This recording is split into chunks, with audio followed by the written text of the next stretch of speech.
দেশ আর বিদেশের মতো পার্থক্য আছে এখানে। দেখেন আমাদের দেশে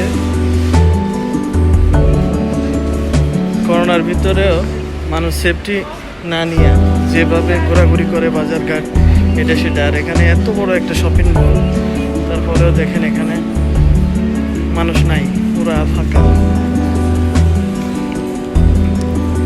দেখেন পুরা শোরুমগুলো মানুষ নেই। পুলিশে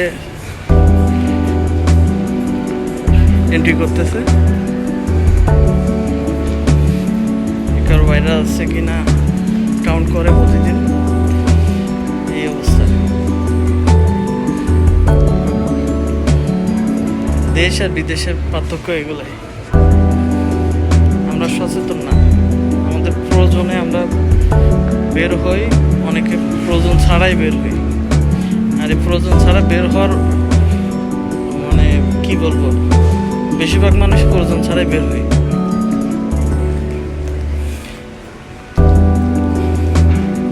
এই অবস্থা। আমাদের দেশে 20,000 প্লাস, তারপরে মানুষের সেফটি নাই। আর এখানে 7,000 6,000 7,000 এখনো ছুঁই নাই। মানুষের যে সচেতনতা দেখেন, মানুষ নাই বললে চলে। এত বড় একটা দেশ, এত বিজি, তারপরেও মানুষ নাই। মানুষ সবাই সাবধান অবলম্বন করে। আমাদের অনেক কিছু শেখার আছে, এই আর কি। তো ঠিক আছে, আজ এই পর্যন্ত।